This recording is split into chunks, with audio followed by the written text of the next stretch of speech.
Naum capítulo 1. Esta é a visão que o Senhor deu a Naum, que vivia em Elcós. Ela trata do julgamento prestes a acontecer contra Nínive. O Senhor é um Deus zeloso com aqueles a quem Ele ama. É por isso que se vinga dos que os maltratam. Ele destrói furiosamente os inimigos do seu povo. O Senhor é muito paciente e o seu poder é imenso. O Senhor não deixará de punir o culpado. Ele mostra seu poder nas grandes tempestades e nos furiosos temporais. As nuvens imensas são como poeira debaixo de seus pés. À sua ordem os oceanos e rios se transformam em terra seca. Os pastos verdejantes de Bazã e do Carmelo secam, e as florestas do Líbano murcham completamente. Em sua presença os montes estremecem e os morros se derretem, a terra se desfaz e seus habitantes são destruídos. Quem pode resistir a um Deus enfurecido? Quem fica firme quando ele está zangado? A sua fúria é como o fogo. As montanhas desmoronam diante dele. O Senhor é bom. Quando chega a aflição, ele é o lugar em que nós podemos nos esconder. Ele conhece todos os que nele confiam, mas arrasa seus inimigos com uma tremenda inundação. Ele os arrasta para a escuridão. E assim será com Nínive. Que planos vocês fazem para desafiar o Senhor? Com um só golpe ele os deterá. Nem vai ser preciso um segundo golpe. Ele lança seus inimigos ao fogo como um monte de ramos de espinheiro. Eles queimarão como palha seca. Foi de você, ó Nínive, que saiu a audácia de fazer planos perversos contra o Senhor. Assim diz o Senhor, mesmo que arme um exército de milhões de soldados, diz o Senhor, serão ceifados e destruídos e desaparecerão, mas você, Judá, é o meu povo. Eu já os castiguei o bastante. Agora vou quebrar suas cadeias e libertá-los da escravidão. E ao rei da Síria ele diz, já decretei o fim de sua família real, seus filhos não se sentarão no trono, e o seu nome desaparecerá. Destruirei seus deuses de pedra e metal e seus templos. Eu mesmo cavarei a sua sepultura, porque você é desprezível. Olhem! Os mensageiros vêm correndo montanha abaixo, trazendo as boas notícias. Os invasores foram completamente destruídos. Estamos salvos. Salvos. Ó Judá, anunciem um dia de agradecimento ao Senhor. Adorem somente a Ele, como prometeram. O perverso nunca mais marchará contra vocês. Foi destruído para sempre, nunca mais será visto. Naum capítulo 2. Nínive, a sua hora chegou. Você já está cercada pelos exércitos inimigos. Deem o alarme. Soldados, ocupem seus postos. Organizem os batalhões. Armem-se fortemente e vigiem com toda a atenção para saber o instante exato do ataque inimigo. O Senhor restaurará a honra e o poder de Israel, embora a terra tenha ficado arrasada e os saqueadores tenham destruído as suas videiras. Brilham ao sol os escudos vermelhos dos soldados inimigos.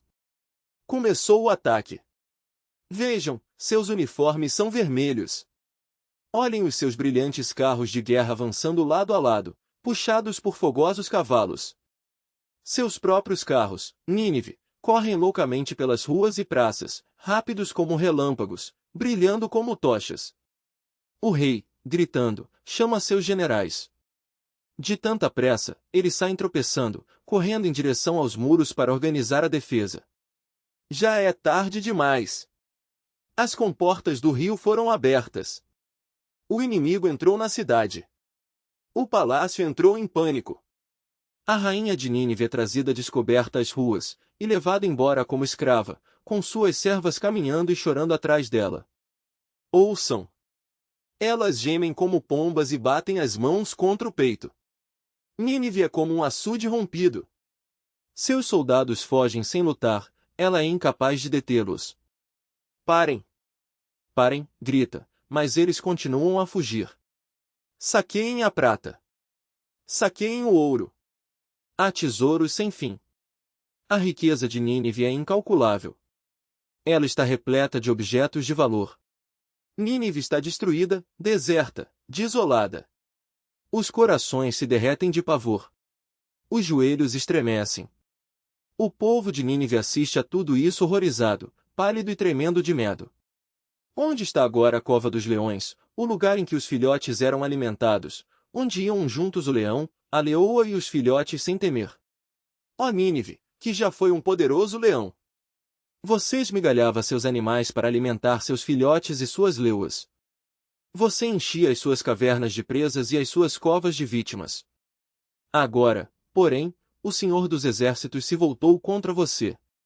Ele destruirá todos os seus carros de guerra e a espada devorará os seus leõezinhos. Eliminarei da terra as suas presas. Nunca mais a voz dos seus embaixadores será ouvida. Não capítulo 3. Pobre Nínive, cidade sanguinária, cheia de mentiras, repleta de roubos, sempre fazendo suas vítimas. Ouçam!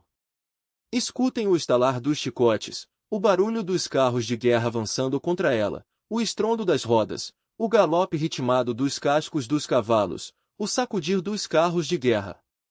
Vejam as espadas brilhantes e as lanças faiscantes nos braços erguidos dos soldados da cavalaria.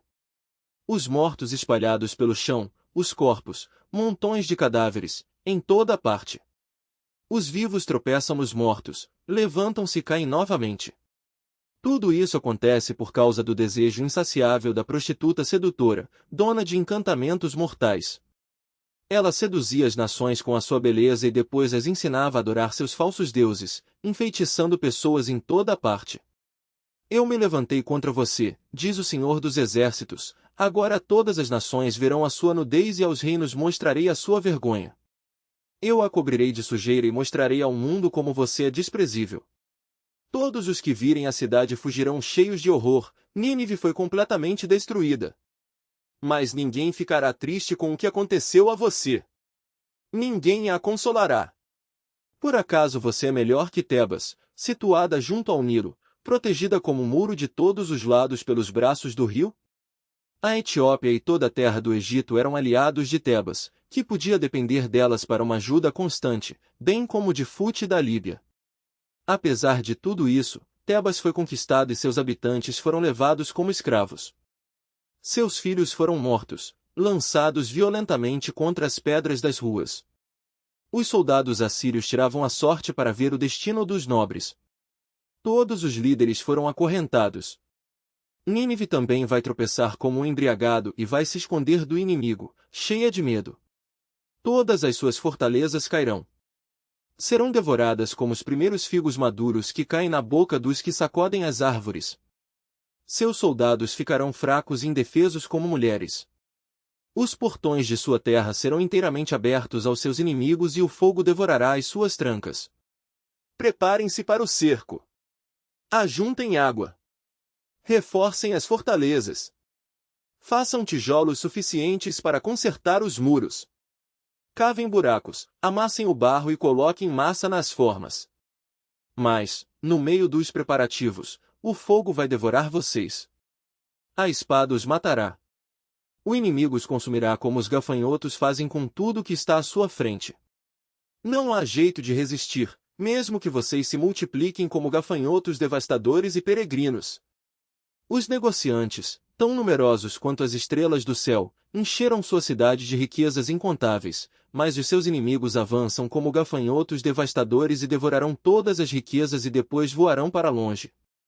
Os seus príncipes e generais se amontoam feito gafanhotos nas cercas de plantas durante o frio, mas todos voarão e desaparecerão sem deixarem sinal, como fazem os gafanhotos quando o sol se levanta e aquece a terra.